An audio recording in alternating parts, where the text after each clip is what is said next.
Hello बच्चों, genius problem set में आज हम लोग हाइड्रोडायनेमिक्स के 4 प्रॉब्लम सॉल्व करेंगे। ये चारों प्रॉब्लम्स इक्वेशन ऑफ कंटिन्यूटी और बर्नौलीज इक्वेशन पे बेस्ड हैं। तो ये चारों प्रॉब्लम देखने में थोड़े से खूंखार टाइप के लगते हैं, लेकिन उतने डिफिकल्ट हैं नहीं। इन चारों क्वेश्चन में सिर्फ और सिर्फ आपको इन्हीं 2 प्रिंसिपल का यूज़ करना है, लेकिन हर क्वेश्चन में आप देखेंगे कि इन्हीं 2 प्रिंसिपल का अलग अलग तरीके से एप्लीकेशन हो रहा है।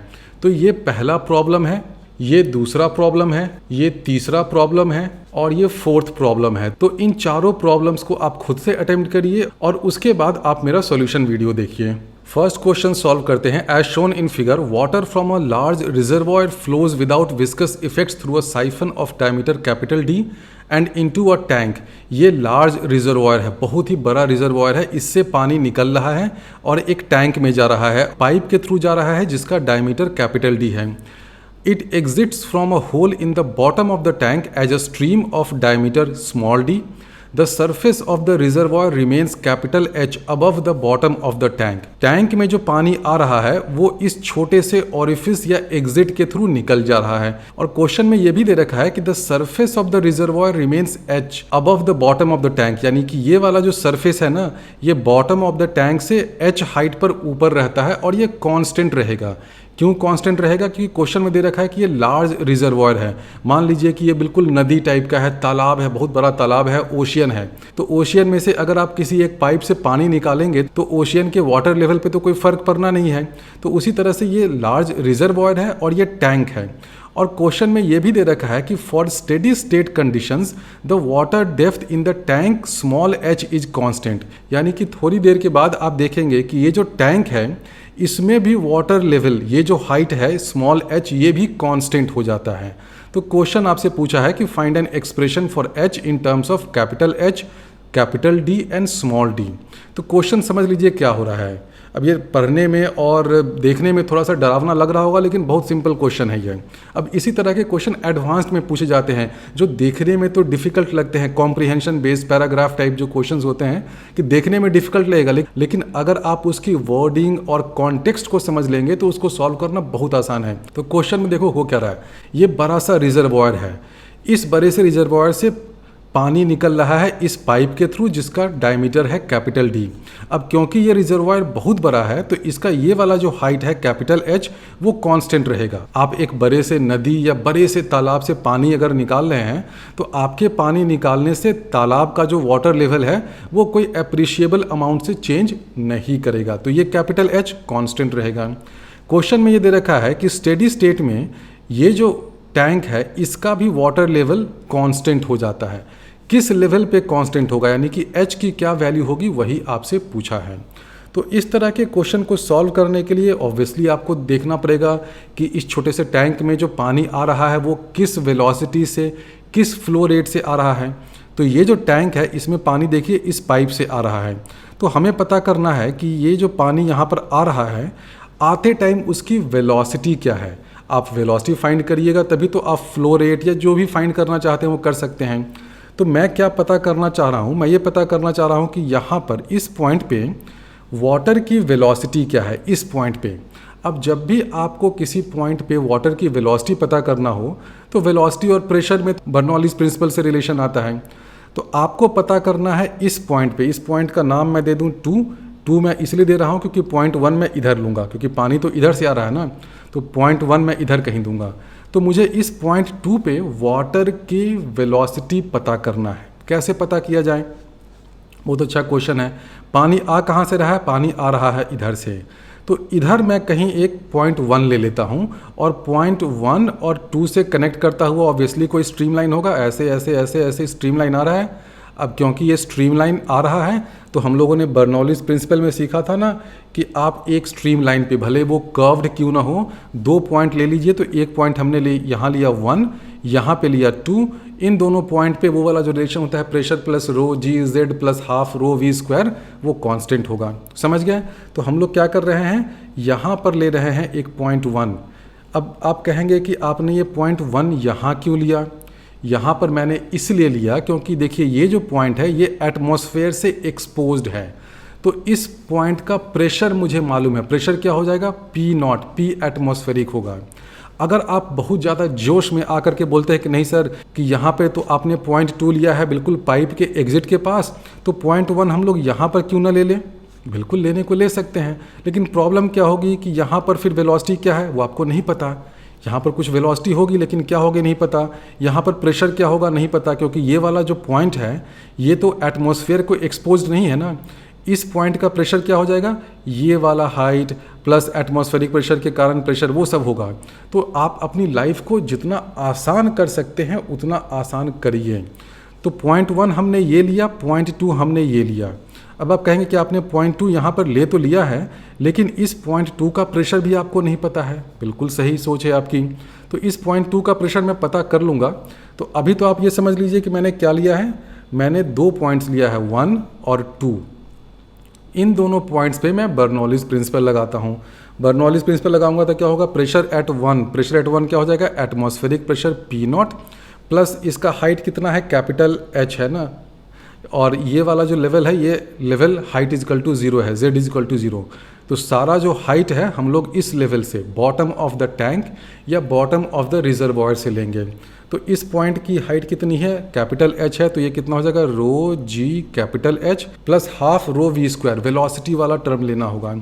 अब ये जो पॉइंट 1 है इसकी वेलोसिटी 0 होगी, क्योंकि ये लार्ज रिजर्वॉयर है ना। देखिए ये लार्ज रिजर्वॉयर है, तो लार्ज होने का यही फ़ायदा होता है ना कि इसका क्रॉस सेक्शन एरिया बहुत ज़्यादा है।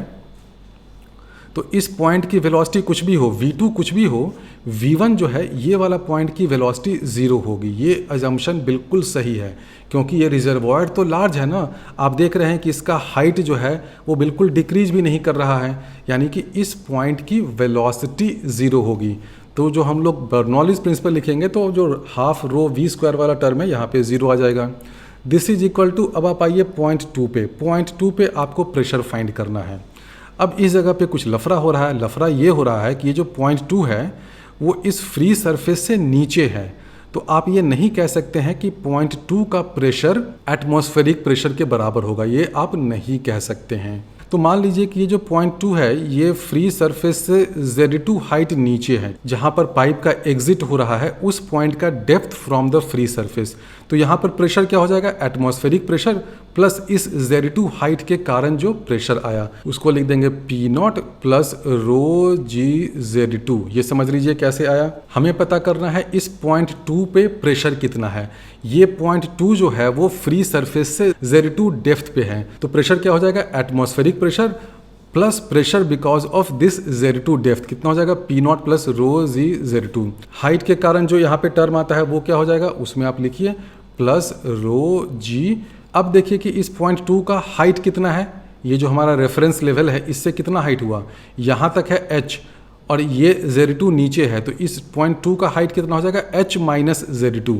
तो यहाँ पे कर दो रो जी इंटू H माइनस Z2। तो अब देखिए ये Z2 वाला टर्म यहाँ से और यहाँ से कैंसिल हो जाएगा, प्लस एक तीसरा वेलोसिटी के कारण टर्म लिखना होगा, वो जो क्या हो जाएगा, हाफ रो V2 स्क्वायर।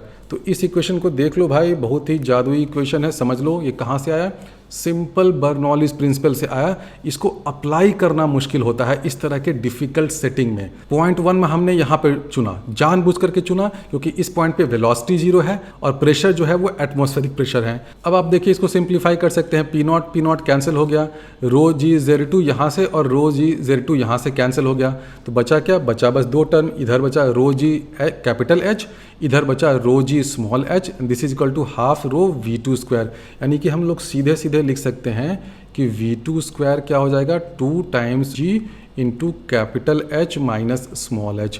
तो ये तो देखिए आपको वैसे भी लग रहा होगा कि सर ये तो बहुत ही सिंपल आपने रिलेशन निकाल दिया, जिस तरह हम लोग टॉरिसेलीज थ्योरम में देखते हैं ना कि कितने डेप्थ से या कितने हाइट से वाटर गिरा उसके कारण जो वेलोसिटी आती है, बिल्कुल देखिए वही रिलेशन आ गया। तो हमने ये V2 फाइंड कर लिया। V2 क्या है, V2 है velocity of water at the exit point, जहां पर ये पाइप से पानी निकल रहा है। अब क्वेश्चन में ये दे रखा है कि स्टेडी स्टेट में, स्टेडी स्टेट मतलब थोड़ी देर के बाद जब सब कुछ इक्विलिब्रियम में आ जाता है, तो ये वाला हाइट जो स्मॉल h है ये कांस्टेंट हो जाता है।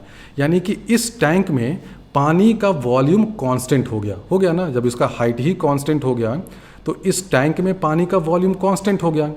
पानी का वॉल्यूम अगर कांस्टेंट हो गया, इसका मतलब क्या हुआ? इसका मतलब ये हुआ कि जिस रेट से पानी इसमें इनपुट हो रहा है, अंदर आ रहा है, इनफ्लो हो रहा है, उसी रेट से पानी का आउटफ्लो हो रहा है। अब इस टैंक में पानी ऊपर से आ रहा है और नीचे से निकल रहा है, तो जिस रेट से इनपुट होगा वही तो आउटपुट का रेट होगा ना, तभी तो वाटर लेवल इसमें कांस्टेंट रहेगा। सिंपल फंडा है ना, तो बेसिक चीज़ है।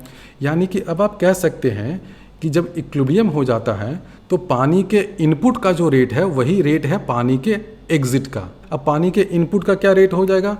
इनपुट का रेट हो जाएगा A2 इंटू V2। A2 हमने लिया है cross section area of this pipe. Input flow rate क्या हो जाएगा? A2 into V2। इस A2 को हम लोग फाइनली कैपिटल D के टर्म्स में लिख लेंगे, लेकिन अभी तो आप इसको सीधे सीधे A2 समझिए। A2 क्या हो जाएगा?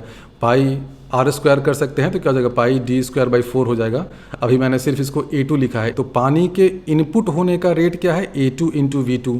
पानी के एग्जिट होने का क्या रेट है? यहाँ पर अगर क्रॉस सेक्शन एरिया A3 है और यहाँ पर अगर वेलोसिटी V3 है, तो हम लोग लिख सकते हैं this is equal to A3 into V3। ये बिल्कुल सिंपल, सबको समझ में आ गया होगा, क्योंकि स्टेडी स्टेट में इस टैंक में वाटर लेवल कांस्टेंट हो गया। यानी कि जिस रेट से पानी घुस रहा है इस पाइप से, उसी रेट से पानी निकलेगा इस एग्जिट से। ठीक है, तो ये समझ में आ गया। अब आप कहेंगे कि सर A3 तो हमें मालूम है, स्मॉल d दे रखा है, तो A2 मालूम है, V2 भी मालूम है, लेकिन ये V3 नहीं मालूम है। तो V3 को फाइंड करना तो बहुत आसान है। V3 है velocity of fluid at this point. अब ये 3 पॉइंट हमने यहाँ लिया है, 4 पॉइंट आप यहाँ पे ले लीजिए, और 3 और 4 ये जो 2 पॉइंट्स है ना, इन दोनों पॉइंट्स में आप बर्नौलीज प्रिंसिपल लगा दीजिए, या आप सीधे सीधे ये देखिए कि ये जो 3 पॉइंट है वो H डेप्थ पे है। ठीक है, ये वाला जो छोटा सा डेप्थ है उसको तो ऑब्वियसली नेगलेक्ट करिएगा ना, ये तो स्मॉल ओरिफिस या स्मॉल आउटलेट है। तो ये जो आउटलेट है वो फ्री सरफेस से H डेप्थ पे है।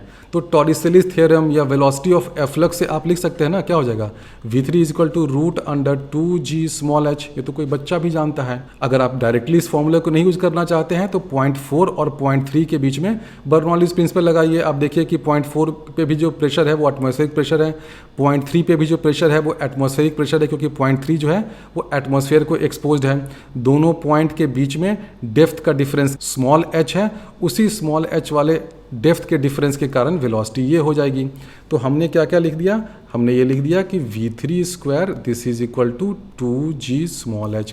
अब A2 V2 is equal to A3 V3 है, तो हम लोग ये लिख सकते हैं कि V3 square by V2 square this is equal to क्या हो जाएगा? A2 square by A3 square. A2 square by A3 square क्या हो जाएगा? This will be equal to D to the power 4 divided by small d to the power 4।